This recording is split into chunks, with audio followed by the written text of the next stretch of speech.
श्री राम के श्री चरणों में हम सभी अपने आप को समर्पित करते हुए राम कथा की पावन गंगा में प्रवेश करेंगे। प्रिय भक्तों, श्री धाम वृंदावन की पावन धरा पर श्री राम जी की पावन गंगा आज से नित्य 9 दिन तक ये बहेगी।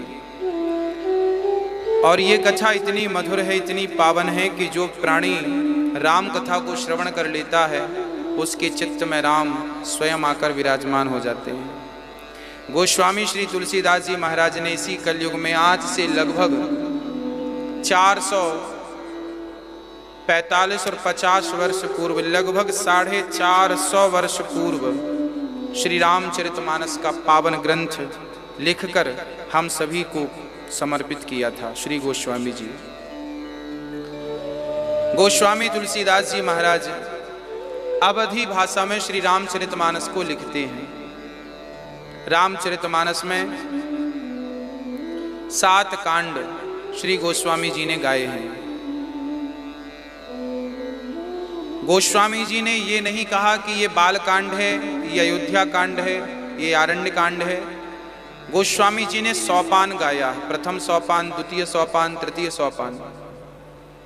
गोस्वामी जी इस कलयुग में स्वयं श्री वाल्मीकि जी महाराज के पावन अवतार हैं। गोस्वामी जी कहा जाता है, गोस्वामी जी यदि ना होते तो राम कथा इतनी सरल भाषा में ना होती।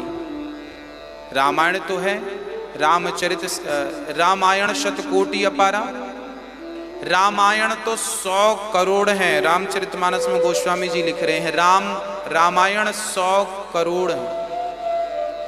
कितनी सारी रामायण है, आनंद रामायण, भुसुंडी रामायण, वाल्मीकि रामायण, मैथिली रामायण और ना जाने कितनी रामायण है। परंतु व्यास श्री वाल्मीकि जी ने संस्कृत में रामायण का प्रतिपादन किया और वो संस्कृत सबके वश में थी नहीं।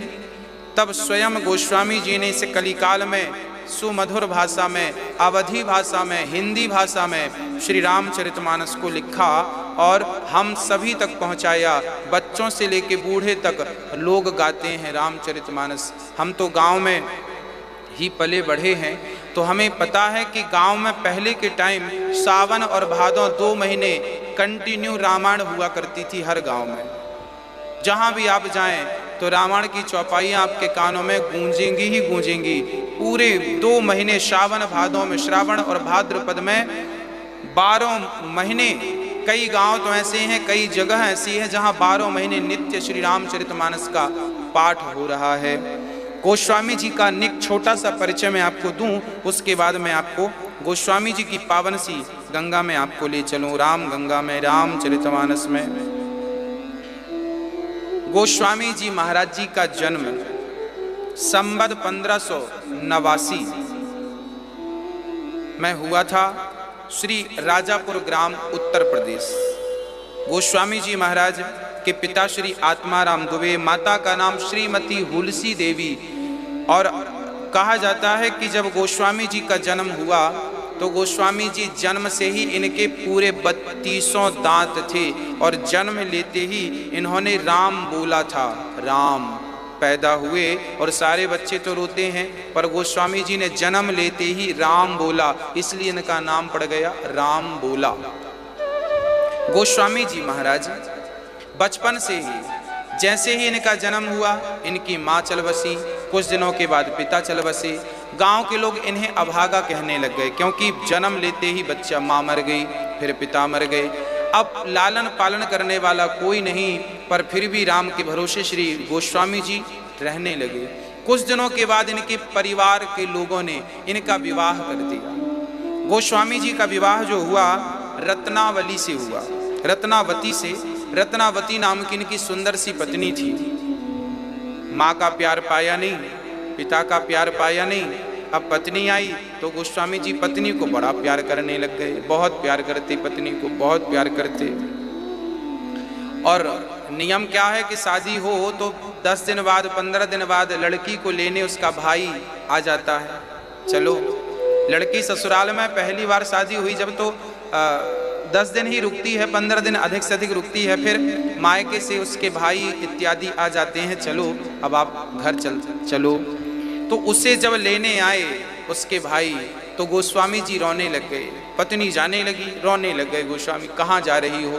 बोले हम 4 दिन के लिए जा रही हैं अपने मायके और फिर वापस आ जाएंगी। गोस्वामी जी बोले अब तुम्हारे बिना हम कैसे रहेंगे? रोने लग गए, बोले हम तुम्हारे बिना कैसे रहेंगे। मतलब इतना प्रेम गोस्वामी जी कि वो पत्नी से इतना लगाव लग गया कि उसके बिना कैसे रहेंगे ये समस्या खड़ी हो गई। परंतु फिर वो रस्म तो निभानी ही पड़ती है, लड़की तो फिर चली ही जाती है 2-4 दिन के लिए। रत्नावती भी चली गई। अब गोस्वामी जी को लगा अब मैं कैसे करूं। सुबह वो चली गई, अब उनका दिन भर मन ही नहीं लगा। वो थी तो बात कर लिया करता था, सुख दुख कह दिया करता था। गोस्वामी जी बोले एक काम करो, वो यहाँ नहीं रह सकती तो क्या हुआ, मैं तो उसके पास रह सकता हूँ ना, वो जहाँ गई है मैं वहाँ जाता हूँ। गोस्वामी जी तुरंत वहाँ चल पड़े जहाँ उनकी ससुराल थी। अब गोस्वामी जी जब चले तो पानी बरस रहा था, बारिश का महीना था। बारिश के महीने में चारों तरफ खेत खलिहान नदियाँ लबालब पानी से भरी थीं और दिन में ही उनका भाई लेके चला गया था। नदी के उस पार उनका कोई गांव था और वो चल पड़े। अब गोस्वामी जी शाम को विचार करते हैं क्यों ना मैं अपनी पत्नी से मिल के आऊँ, उसके बिना पता नहीं वो मेरे बिना कैसे रह रही होगी, वो मेरे बिना रह पा रही होगी कि नहीं। हाँ, चल पड़े गोस्वामी जी। चलते चलते चलते चलते अंधकार हो गया, रात हो गई। पर रात हो गई फिर भी गोस्वामी जी रुके नहीं, चलते गए। एक नदी बह रही थी, बड़ी बाढ़ थी और कोई नौका भी, रात को कहाँ नौका रहेगी, और पार करना था, पत्नी से मिलने जो जाना है। गोस्वामी जी चल पड़े। एक मुर्दा बहता हुआ आ रहा था। भाई बारिश थी, कोई बह गया होगा पानी में, मर गया होगा, तो मरने के बाद लाश अक्सर ऊपर आ जाती है, फूल जाती है ना, तो मुर्दा बह रहा था। गोस्वामी जी को लगा ओहो मेरी पत्नी ने लगता है नाव भिजवाई है मेरे लिए। मतलब वो मुर्दे में पत्नी की अनुकंपा देख रहे थे कि पत्नी ने नाव की व्यवस्था करी है। अभी उन्हें मुर्दा नजर नहीं आया क्योंकि मिलन की उत्कंठा इतनी थी कि वो नाव का इंतजार कर रहे थे। तो नाव के इंतजार में अब वो जो देख रहे थे उन्हें नाव ही नजर आ रही थी। मुर्दे को नाव समझ लिया, पकड़ा और पार लग गए। याद रखिएगा, जब हृदय में सच्चा प्रेम होता है ना किसी के प्रति, चाहे वो पत्नी के ही प्रति क्यों ना हो, यदि सच्चा प्रेम होता है तो पार तो लगता ही लगता है प्रेमी, क्योंकि पार तो प्रेम ही लगाता है। हो गए जो है गोस्वामी जी लिखेंगे आगे कि राम ही केवल प्रेम प्यारा, अर्थात जो प्रेम है वह प्रेम ही पार लगाने वाला है। इसलिए मेरी प्रार्थना आप सभी से कि भगवान से प्रेम करना सीख लो। गोस्वामी जी उस पार लगते हैं और पूछते हुए वो गांव पहुंच जाते हैं। गांव में पूछा भाई ये रत्नावली का घर कौन सा है? लोगों ने कहा फलाना घर है। चले गए। चूंकि रात हो गई थी, दरवाजा लॉक हो गए थे। अब गोस्वामी जी उस घर की परिक्रमा लगाए, कहां से मैं चढ़ूं? तभी क्या देखते हैं कि ऊपर के कमरे में कुछ प्रकाश सा हो रहा था। गोस्वामी जी को लगा हो ना हो यहाँ मेरी पत्नी होगी। तो वो पीछे की तरफ खिड़की थी। संयोग देखिए कि उस समय रत्नावती के कमरे में एक सांप जा रहा था, लंबा सा मोटा सा काला नाग। गोस्वामी जी उस नाग को रस्सी समझ गए कि लगता है मेरी पत्नी ने मेरे लिए रस्सी डाल रखी है, और सांप को रस्सी मानकर वो खिड़की के द्वारा पत्नी के कमरे में पहुंच गए। अब पत्नी ने आधी रात को जब देखा, गोस्वामी जी ने, उस समय वो सो रही थी, जगाया, भाग्यवान जागो, देखो हम आ गए हैं। हाँ, अब जब जागी पत्नी हक्का बक्का रह गई, राम राम आप कहाँ से आई इतनी रात को?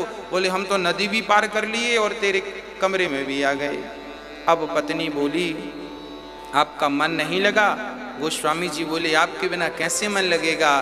तब पत्नी ने कहा स्वामी जी जितना प्रेम आपने मुझसे किया है, मैं तो संसार की तुच्छ सी स्त्री हूँ।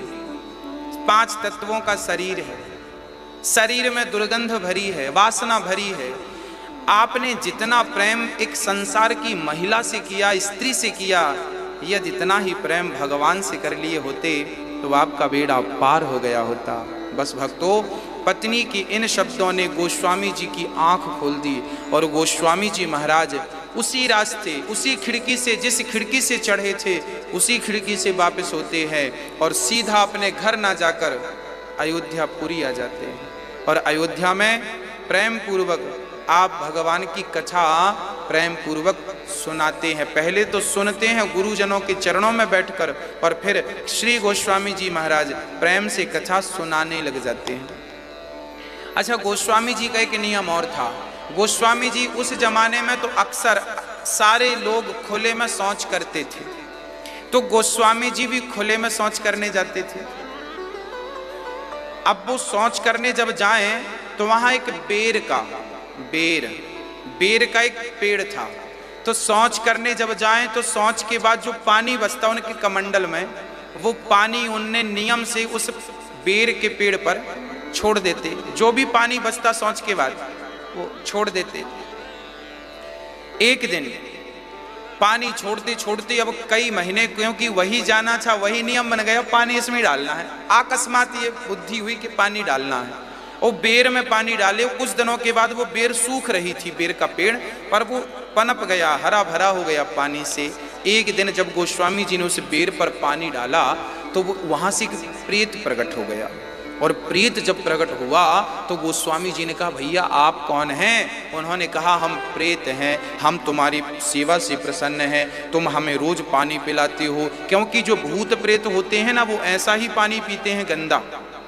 हाँ, आपने हमें पानी पिलाया है, हम आपसे बड़े प्रसन्न हैं, हमसे कुछ मांग लो। तब गोस्वामी जी ने उस प्रेत से मांगा। गोस्वामी जी ने कहा, भैया यदि हमें कुछ देना चाहते हो तो बस हमें राघव का, राम का दर्शन करा दो। यदि तुम्हारी सामर्थ्यता है, तुम कुछ देना ही चाह रहे हो, तो राम का दर्शन करा दो, यही मैं आपसे मांग रहा हूँ। कितनी बढ़िया बात है। गोस्वामी जी प्रेत से भी यदि कुछ मांग रहे हैं तो राम का दर्शन मांग रहे हैं।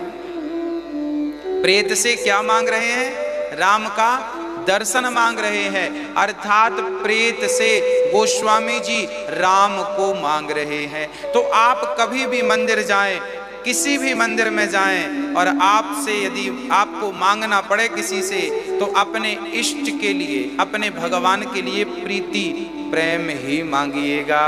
गोस्वामी जी महाराज जब प्रेत से कहते हैं कि राम से मिला दो, तब प्रेत ने कहा, भैया मैं राम से आपको नहीं मिला सकता, परंतु मैं राम तक पहुंचने का आपको मार्ग बता सकता हूं। कैसे?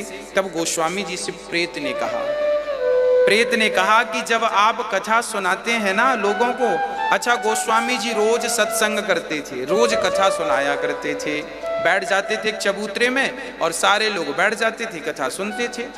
बड़ी बड़ी सुंदर कथा श्री गोस्वामी जी गाते थे राम जी की। प्रेत ने कहा कि जब तुम कथा सुनाते हो ना, तो तुम्हारी कथा में जो सबसे पीछे काला सा आदमी कंबल ओढ़ के आता है, तुम कल उसके पांव पकड़ लेना, तुम्हें राम का दर्शन हो जाएगा।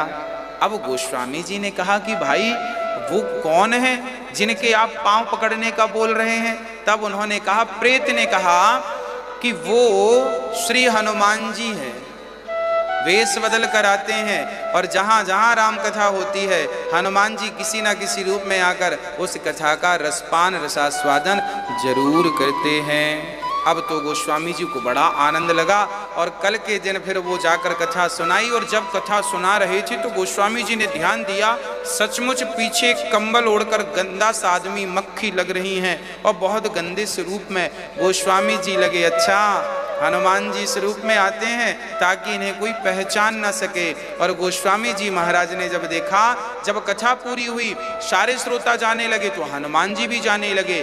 गोस्वामी जी ने चरण पकड़ लिया, महाराज हम पर कृपा करो। वो काला सा व्यक्ति बोला, गुरुजी आपने हमारे पांव क्यों पकड़ रखे? आपने तो बड़ी अच्छी कथा सुनाई, और आप तो तुलसीदास महाराज हैं और आप तो अच्छी कथा सुनाते हैं। तब तुलसीदास जी ने कहा, हमें पता है आप हनुमान जी हो, हमें दर्शन दो, हमें दर्शन दो। और जब गोस्वामी जी ने चरण पकड़े हैं न प्रिय भक्तों, तो वो साधारण रूप में सचमुच श्री हनुमान जी महाराज प्रकट हो गए। ना जाने किस रूप में नारायण मिल जाएं। इसलिए मैं कहा करता हूं, सबकी सेवा करिएगा, पता नहीं परमात्मा किस रूप में छिपकर आपको देख रहे हों और आपका मुआयना कर रहे हों। हरि व्यापक सर्वत्र समाना। गोस्वामी जी महाराज प्रेम पूर्वक पावन चरण पकड़कर कहते हैं, भगवान मुझे आप राम का दर्शन कराइए। उसके बाद गोस्वामी जी को चित्रकूट पर श्री हनुमान जी ने तुलसीदास जी को राम जी का पावन दर्शन कराया। कहा कि कल जब तुम चंदन घिसते हो ना, और चंदन गोस्वामी जी क्या करते थे देखिए, हमें अपनी सामर्थ्यता के अनुसार करना चाहिए। यदि आप धनवान हो तो धन से लोगों की भोजन इत्यादि की सेवा कर लो। गोस्वामी जी रोज चंदन लगाया करते थे। गोस्वामी जी ने एक सेवा पकड़ रखी थी चित्रकूट में। रोज अपने हाथ से गोस्वामी जी बढ़िया सा चंदन घिसते और चंदन घिस के वहां जितने संत होते सबको चंदन लगाते थे, ये भाव से कि मैं राम को चंदन लगा रहा हूं। अब सचमुच जब गोस्वामी जी इस भाव से चंदन लगाते कि मैं राम को चंदन लगा रहा हूं, सारे संतों को, बच्चों को, वहां जितने भगत होते थे गोस्वामी जी सबको चंदन लगाते थे। और गोस्वामी जी के इस प्रेम को देखकर भगवान भी रीझ गए। भगवान इतने रीझे कि आज भगवान प्रकट होकर राम लक्ष्मण और साधारण रूप बनाकर और गोस्वामी जी से चंदन लगवाने आ गए। जब आप सच्ची श्रद्धा से कोई सेवा करते हैं ना, तो सेवा को स्वीकार करने एक बार भगवान जरूर आते हैं। आज गोस्वामी जी चंदन लगा रहे हैं और गोस्वामी जी ने राम को चंदन लगा दिया, राम जी आगे बढ़ गए। लक्ष्मण को चंदन लगाया, लक्ष्मण जी आगे बढ़ गए। हनुमान जी बोले भैया पहचानो यही राम लक्ष्मण हैं, पर तुलसीदास जी तो मस्त थे। तब गोस्वामी जी से हनुमान जी ने तोता बनकर के कहा, और तोता बनकर क्या कहा हनुमान जी ने, जरा सुनिएगा कि चित्रकूट के घाट में भई संतन की भीड़, तुलसीदास चंदन घिसे तिलक लेत रघुबीर। अब जैसे ही हनुमान जी ने ये दोहा गाया, तुलसीदास जी के आंख खुल गई और राम लक्ष्मण के चरणों में गिर पड़े, प्रभु मुझे कृतार्थ कर दिया आपने दर्शन देकर। तब सीताराम प्रकट हो गए, राम जी प्रकट हो गए, सीता जी प्रकट, श्री लक्ष्मण जी अपने निज रूप में प्रकट होकर साक्षात गोस्वामी जी को श्री राम लक्ष्मण सीता माने गोस्वामी जी को प्रत्यक्ष दर्शन दिया। उसके बाद गोस्वामी जी ने ये सुंदर से श्री रामचरितमानस की पावन रचना हम सभी के लिए कर डाली। हाँ, सुंदर सी कथा गोस्वामी जी कहाँ से शुरू करते हैं श्री राम कथा को, आइए गाते हैं। गोस्वामी जी महाराज को प्रेरणा श्री हनुमान जी ने दी। कहते हैं कि हनुमान जी कहते गए, गोस्वामी जी लिखते गए। कहा यह भी जाता है, रचि महेश निज मानस रखा। रामचरितमानस के सबसे बड़े वक्ता श्री भगवान शिव हैं। भगवान शिव ने रामचरितमानस को लिखकर अपने हृदय में रखा और गोस्वामी जी के माध्यम से छपवा दिया, प्रकाशित करवा दिया श्री शंकर भगवान ने। वर्णानामर्थ संघानाम। देखिए गोस्वामी जी यहां से रामचरितमानस प्रारंभ करते हैं। अच्छा, बाकी लोगों ने रामायण लिखी है, वाल्मीकि रामायण, भुषुंडी रामायण, आनंद रामायण, मैथिली रामायण। हाँ, ये रामायण है, सबने रामायण लिखी है, रामायण। और गोस्वामी जी ने रामायण नहीं, रामचरित मानस। तो रामायण का अर्थ होता है रामायण। हाँ, बोले जो राम का घर है, राम के अयन है, रामायण। जो राम का अयन है, जो राम का घर है, वह रामायण है। रामायण अर्थात राम का घर, राम का निज निवास। पर गोस्वामी जी रामायण नहीं, रामचरित्र मानस लिख रहे हैं। मानस मतलब होता है सरोवर, मानस। हाँ, हम लोग देखते हैं ना लोग जाते हैं मान सरोवर। मानस मीन्स सरोवर। रामायण में वह प्रवेश करे जो शुद्ध बुद्ध हो चुका है। बुद्ध विश्राम सकल जन रंजनी, जो ज्ञानी है, जो बिल्कुल प्रखर है, वो तो रामायण में प्रवेश करें। जो अच्छा, मंदिर जाने के पहले एक शर्त होती है। मंदिर जाने के पहले शर्त यह है कि आप नहा कर ही, स्नान कर ही मंदिर जाएं। तो जो स्नान कर चुके हैं वो रामायण में प्रवेश करें, और जो स्नान करना चाह रहे हैं वो रामचरितमानस में प्रवेश करें। तो रामचरितमानस तो सरोवर है, और ये भक्ति का सरोवर है, प्रेम का सरोवर है। और जो इस प्रेम के सरोवर में डुबकी लगा लेता है उसके पाप संताप सदा सदा के लिए मिट जाते हैं, जन्म जन्म के पाप।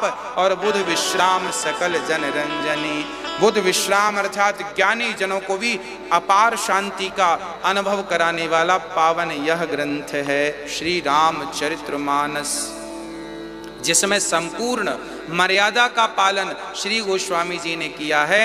अब वो ग्रंथ शुरू कहाँ से कर रहे हैं? बोले वर्णानाम अर्थ संघानाम रसानाम छंदसाम अपि मंगलानाम च कर्तारो वंदे वाणी विनायकौ।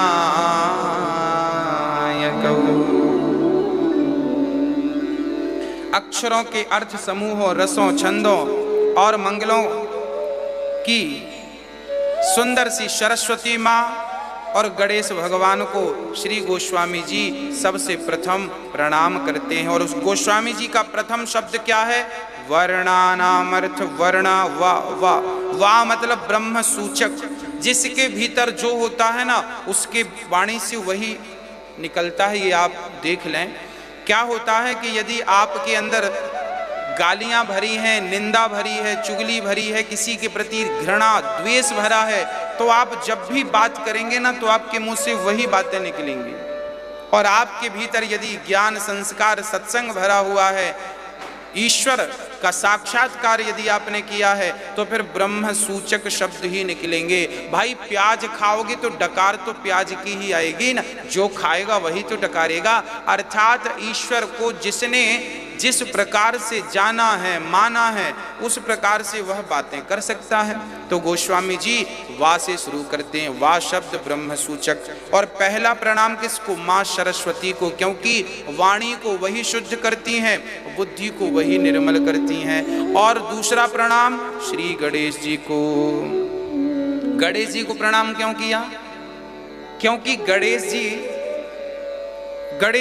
हम कोई भी शुभ काम करते हैं ना, चाहे शादी विवाह हो, चाहे सत्यनारायण भगवान की कथा हो, कोई भी शुभ कार्य, चाहे गृह प्रवेश हो, गृह निर्माण हो, आप कुछ भी करो, सबसे पहले किसको प्रणाम किया जाता है? श्री गणेश जी को। क्योंकि ये विघ्न नाशक हैं, विघ्न विनाशक हैं, कोई भी विघ्न नहीं आएगा यद भगवान गणेश जी का आवाहन कर लिया गया है।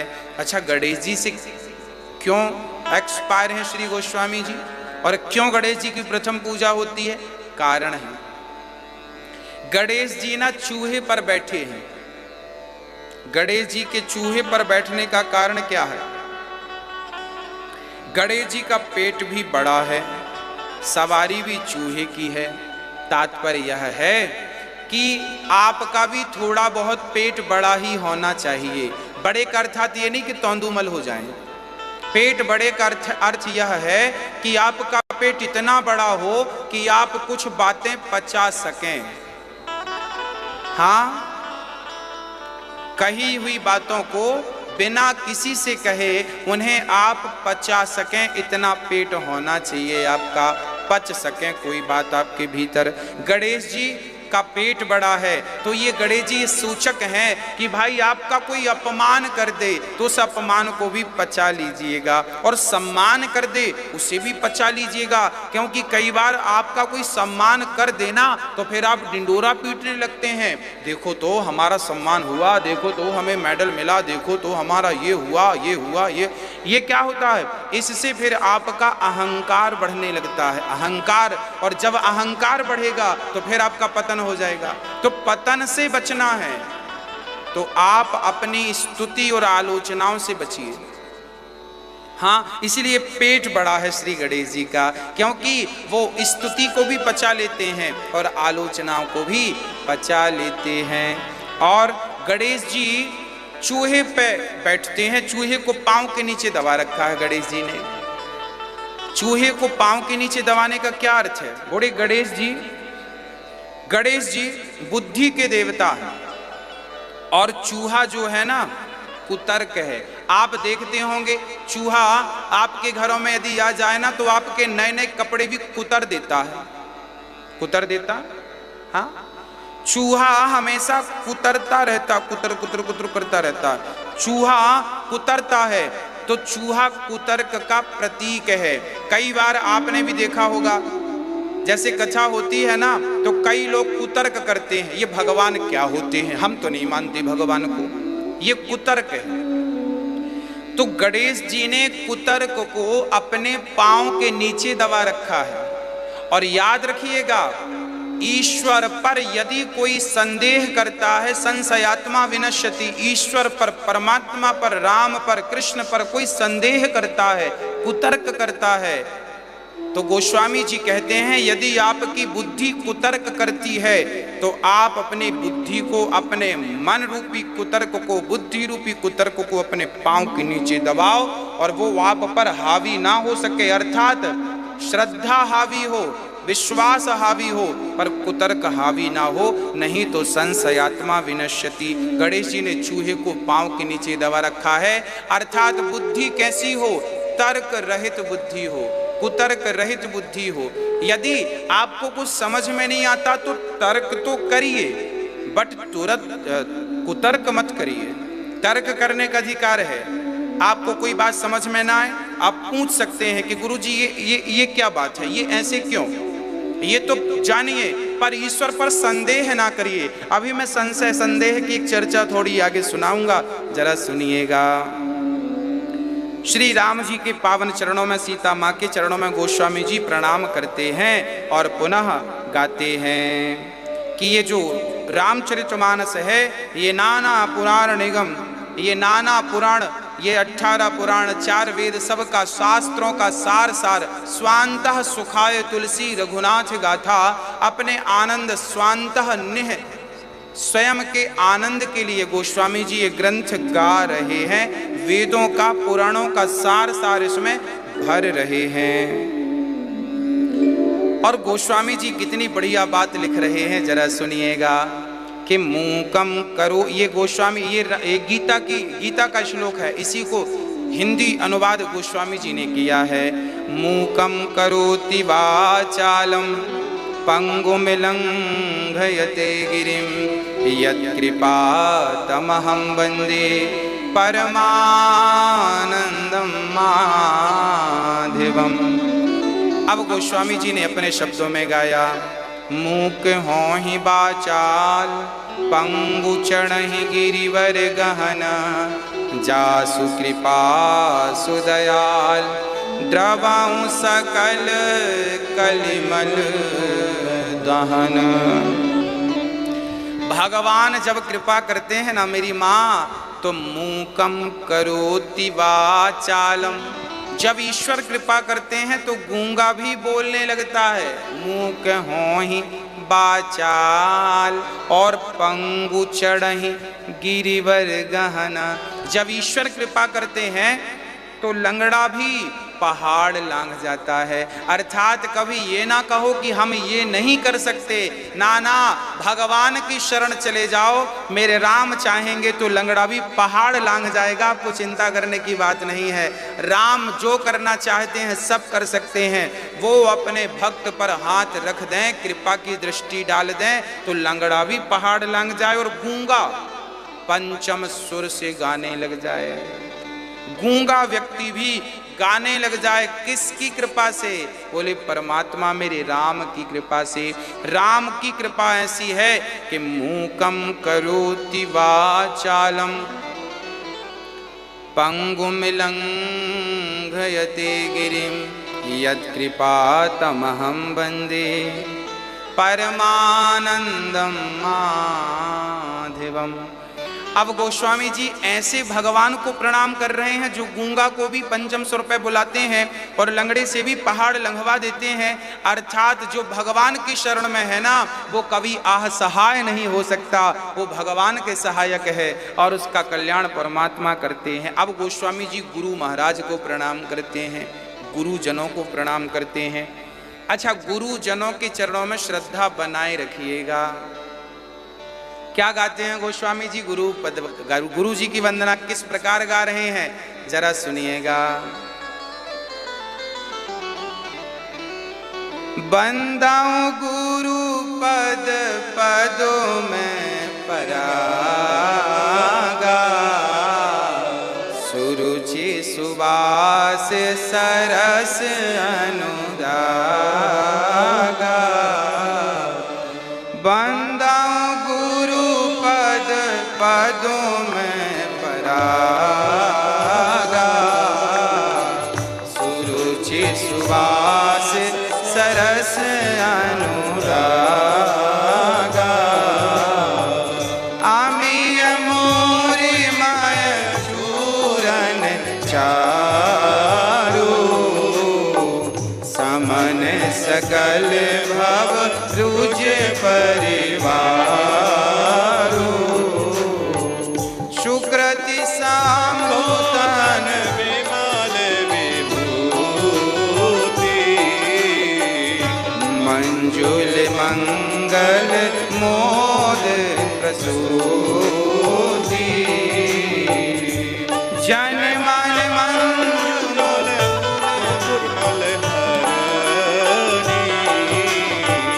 किए तिलक गुण गान बस करनी।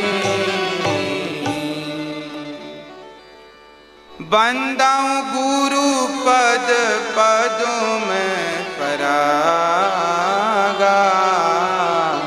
सुरुचि सुबास सरस अनुरागा। गोस्वामी जी गा रहे हैं कि बंदाऊं गुरु पद पदों में परागा, सुरुचि सुबास सरस अनुरागा।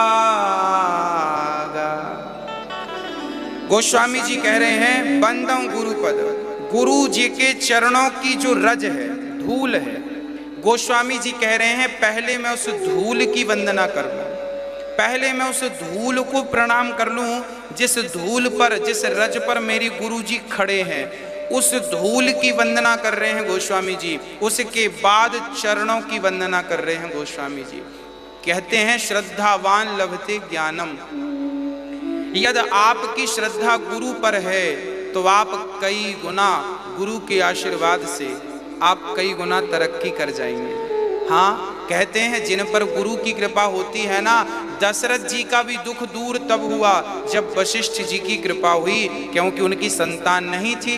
तब गुरु जी के पास गए और गुरु गृह गयऊं तुरत महिपाला।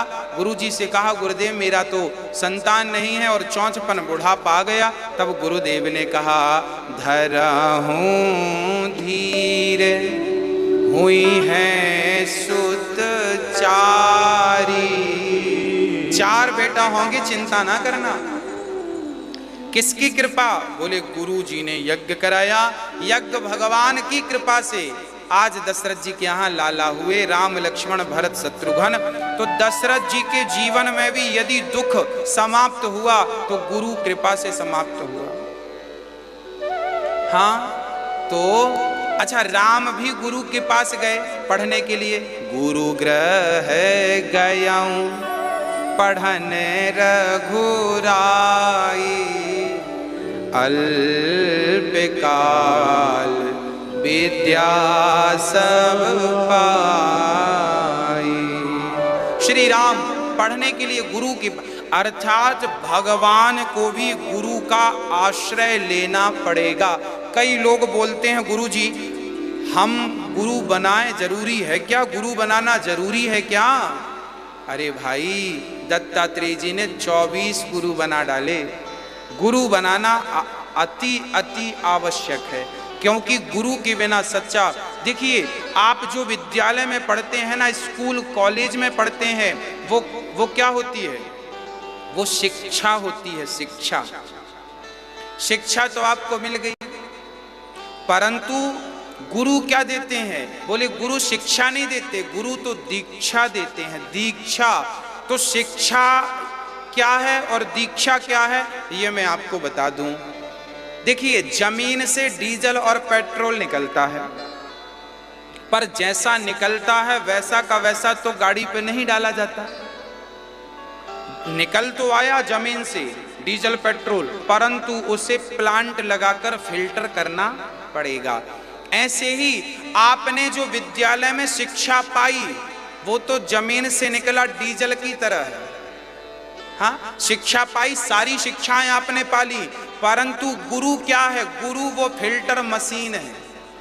गुरु आपकी शिक्षा को फिल्टर करता है और बताता है कि ये शिक्षा आपके काम की है, क्योंकि जब डीजल पेट्रोल फिल्टर होता है ना तो खास खास चीज तो निकल जाती है और जो बचा हुआ मटेरियल है वो वेस्ट हो जाता, फेंक दिया जाता है, उसका दूसरा ही उपयोग होता होगा, पर डीजल पेट्रोल बिल्कुल स्वच्छ हो जाता है। ऐसे ही जब जैसे जैसे जैसे हंस दूध पीकर और पानी को छोड़ देता है, ऐसे गुरु का ज्ञान यदि लोगे तो आप गुरु की शरण में जाओगे तो गुरु सार तो आपको दे देगा और कह देगा कि इस शिक्षा से तो आपका उद्धार हो जाएगा, इस दीक्षा से आपका कल्याण हो जाएगा। और जो व्यर्थ ने आपने संग्रह कर रखा है, कई बार आप अपने भीतर कपट को जगह दे देते हैं, अहंकार आपके भीतर घुस जाता है। अहंकार, कपट, क्रोध, लोभ, आजकल के बच्चे पढ़ने जाते हैं वहीं बिगड़ जाते हैं, क्योंकि उनकी शिक्षा तो है पर दीक्षा नहीं है। और दीक्षा होती तो बिगड़ने की संभावनाएं समाप्त हो गई होती, क्योंकि वो अंकुश लगा देती है बुराइयों पर। आपको याद रखिएगा, जो सत्संग करते हैं उन्हें क्रोध अधिक नहीं आता, वो अपने क्रोध पर कंट्रोल करना जानते हैं। और पढ़े लिखे पीएचडी वाले विद्यार्थी वो कंट्रोल क्रोध पर करना नहीं जानते। क्यों?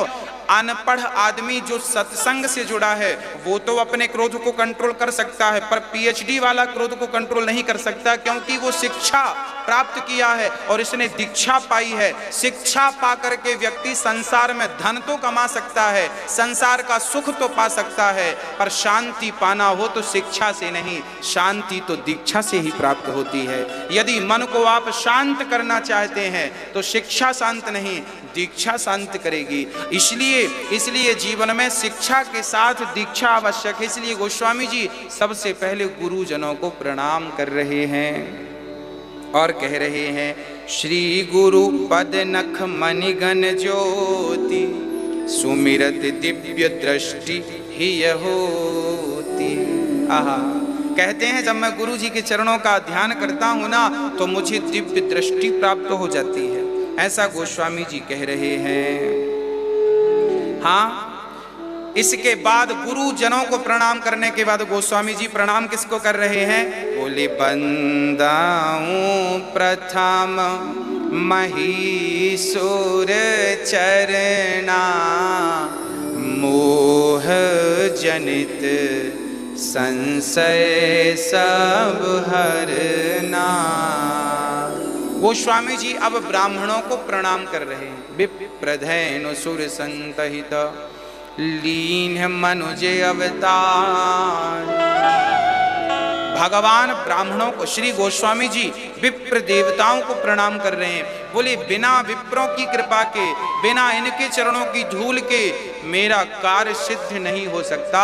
इसलिए विप्र देवताओं के चरणों में गोस्वामी जी अपना मस्तक नवा देते हैं, चरणों में रख देते हैं, क्योंकि सारे देवी देवता मंत्रों के अधीन होते हैं और मंत्र ब्राह्मण के अधीन होते हैं।